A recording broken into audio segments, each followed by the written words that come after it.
Olha só, Paulo, deixa eu só diminuir aqui. Há muitos adultos que nunca foram em um psicólogo. E tem muitos que nunca foram mesmo, né? E muitos, que muitas vezes acham que se faz é conversar. Poderia explicar para a gente um pouco, né? O que faz um psicólogo, né? Como é que é o atendimento, a psicoterapia, principalmente para aqueles adultos, né, teimosos que acham que conseguem resolver, muitas vezes não conseguem resolver sozinho, né? Os seus problemas, suas questões. Então, contigo, Paola.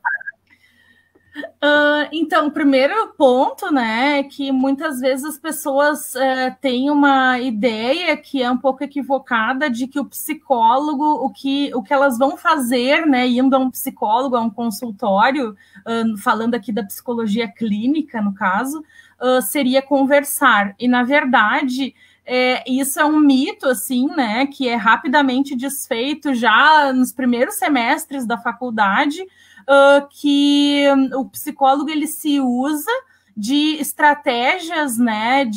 Ele se usa de estratégias verbais, né? Ele se usa da comunicação verbal para fazer o seu trabalho, mas é um trabalho técnico, é um trabalho científico, é um trabalho embasado em evidências, né? Que demanda todo um tempo muito de estudos muito aprofundados e de práticas para que a gente consiga ter um olhar refinado e aprender habilidades, né, terapêuticas que possam, então, atender esse sujeito que chega para nós, muitas vezes em sofrimento, algumas vezes já nos vendo como última alternativa.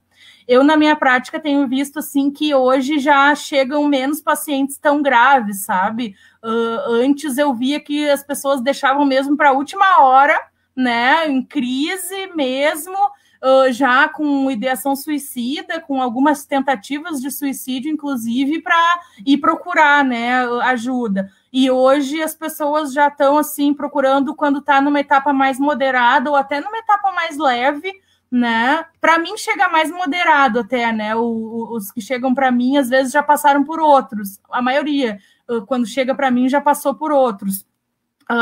Mas não chegam assim naquele estado. Eu tenho poucos pacientes assim que chegam já num estado grave, não deixam chegar naquele ponto.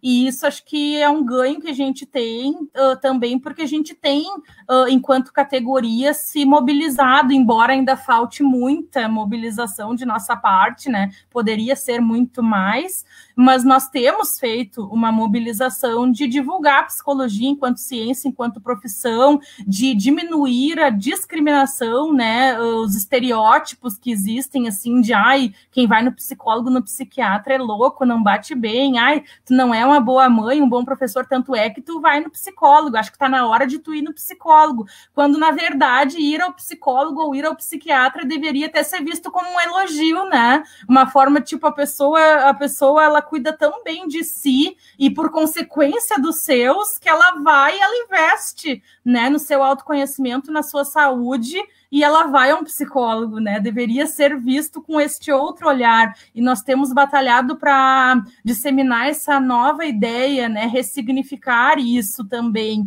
Então, porque isso acaba diminuindo as resistências por parte da grande população e fazendo com que procurem mais os psicólogos, né? E uma pessoa que se trata, né, com um psicólogo, um profissional qualificado, o que a gente vai fazer no consultório depende muito da demanda do paciente, né? Depende muito da demanda dele, por exemplo, depende da demanda dele, depende da abordagem que o profissional utiliza, abordagem teórica. Então, por exemplo, tem alguns profissionais que usam uma abordagem mais de cunho analítico, mais psicanálise, inclusive a própria psicanálise tem diferenças, né? Tem diferentes linhas teóricas dentro da psicanálise.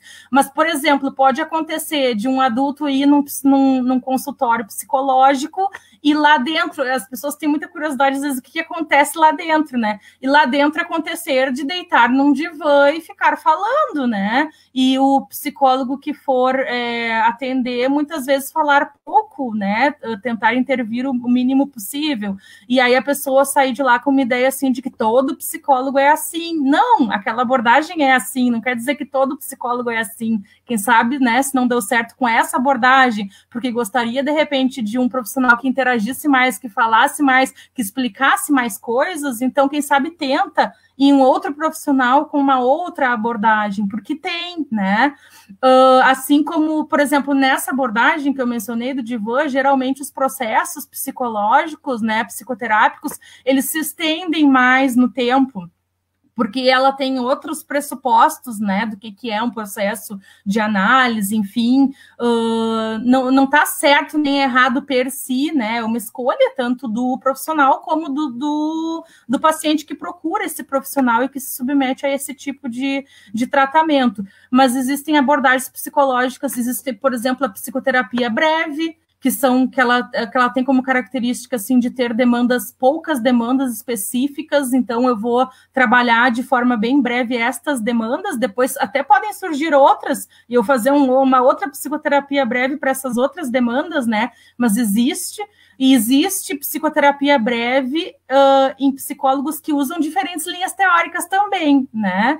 E existem processos... Oi. Ei, Paola, só contribuindo, já que tu falou da psicoterapia breve, dentro da psicologia hospitalar, que é um dos ramos de atuação do profissional de psicologia, a psicologia hospitalar utiliza muito das técnicas da psicologia, da teoria da psicoterapia breve, né? Então, só uma contribuição. E, inclusive, lá no nosso hospital, nós estamos contratando, deve iniciar agora, no início de setembro, uma profissional, uma psicóloga que vai atuar como psicóloga hospitalar. Né? A gente chama psicóloga clínica dentro do hospital, onde vai atender os pacientes e familiares. O foco dessa profissional é diferente do meu foco e diferente da colega que trabalha dentro da saúde mental com pacientes psiquiátricos, né? Que estão internados, que eu acho que tem mais a ver com o que a Maria também trabalha, né, Maria?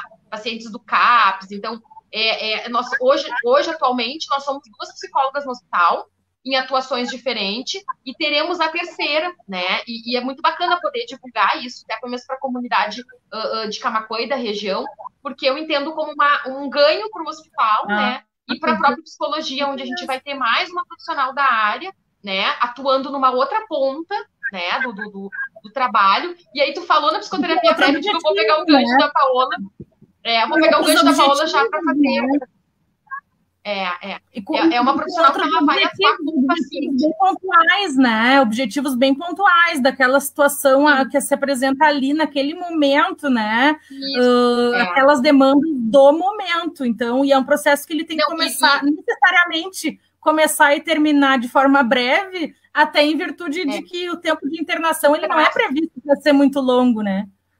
Não é. E traz muito das questões que o próprio adoecimento demanda, né? O processo de estar doente, de adoecer. Então, esse é o foco de trabalho dessa profissional. E aí, professor Edson, dentro do nosso assunto, né, da live, o que trouxe essa contratação? Justamente a pandemia. Né? Então, a necessidade de se trabalhar com o paciente COVID e com familiares de paciente COVID trouxe a demanda, né, basicamente, a necessidade de se contratar e de se investir nesse profissional, né, em ter hoje esse profissional. Então, brincando, claro, não vai ser uma colega que vai trabalhar só com paciente COVID, vai trabalhar com todos os pacientes do hospital, né, de acordo com as necessidades, com as priorizações, enfim. Mas a contratação, né, o adquirir esse profissional veio por conta da pandemia. Né? Veio por conta da Covid, tomara que fiquem, né? A gente acredita que sim, que tem tudo para ficar, não é uma contratação emergencial por tempo determinado, não é? Claro, vai depender como que vai ser a atuação dessa profissional, as entregas, né? Como qualquer contratação acontece. Foi um processo seletivo que a gente fez quando a pandemia começou, e a entrada dela vai acontecer agora em setembro. E aí, na verdade, quando tu falou em psicoterapia breve, eu lembrei de tudo. Eu disse, não, acho que vai ser bacana contribuir com essa informação, né? Então, é uma área de atuação aqui dentro do nosso hospital, que é um hospital antigo, nós nunca tivemos, né? E agora vamos ter, então a gente vai ter, a gente tem hoje a psicóloga que trabalha nessa área de saúde mental, com os pacientes, né, de saúde mental, que é uma área clínica. Então, tem eu que trabalho dentro do RH, com a psicologia organizacional, onde o meu foco não é clínico, é um foco organizacional, é um foco coletivo, digamos assim, né? E mais, então, essa colega que vai trabalhar com a psicologia hospitalar mesmo, que é mais uma área de atuação. Que bom, né? E mostra muitas vezes, porque agora a demanda para os cursos de psicologia está aumentando de uma forma assustadora, e já vários consultores da área de negócios e tal. Eu acompanho muito essa parte de empreendedorismo, porque é uma área que eu gosto também. E estão falando que startups nessa área, as ações valorizaram e a procura, né, que é a profissão, uma das profissões do futuro. Por quê? Porque a pandemia, ela tem isso, né? Os coronavírus, eles tendem as pessoas infectadas pelos coronavírus, que não é só um, né? Esse é um novo tipo, mas já tem outros. Elas, por exemplo, no caso da SARS, eu fui olhar os estudos. As pessoas que passaram, né, que foram infectadas pelo vírus e que se recuperaram ou que até nem tiveram sintomas médicos do vírus em si, né? Mas depois, mais tarde, apresentaram problemáticas psicológicas, neurológicas, inclusive um tipo de depressão que refratária, grave, que se demorou a conseguir um tipo de tratamento para essas pessoas que foram infectadas pelo coronavírus e até não tiveram complicações tão graves dos efeitos ali médicos do coronavírus, mas que depois desenvolveram problemáticas na área psicológica. E e o número de pessoas em que isso aconteceu foi maior do que o de pessoas que tiveram complicações médicas da Covid. O número de pessoas que teve complicações psicológicas foi maior do que o que teve complicações médicas, né, dentre os infectados. E além de ser maior, o tempo em que essa problemática ficou vigente, né, trazendo sofrimento e prejuízo, também foi maior. Então, o quanto a gente também vai precisar daqui para frente, porque, inclusive, os estudos que já foram feitos agora, dessa pandemia atual, desse vírus de agora, em outros países já estão detectando bastante alterações neurológicas e psicológicas em quem já foi infectado, que é um dos efeitos desse vírus no nosso organismo, né? Então, o quanto a gente agora tem que se preparar para um aumento de demanda, não só agora na pandemia, que está aumentando, até pelo próprio efeito do isolamento social, que é uma das medidas necessárias de contenção, mas que também é conhecido como um fator de risco para a saúde emocional, né? É um fator de risco conhecidíssimo, né? O isolamento social. Então, para quem já tinha algum problema de saúde mental, a tendência é que esse problema com o isolamento ele tende a se agravar, né? E quem não tinha o isolamento social acabar propiciando o desenvolvimento.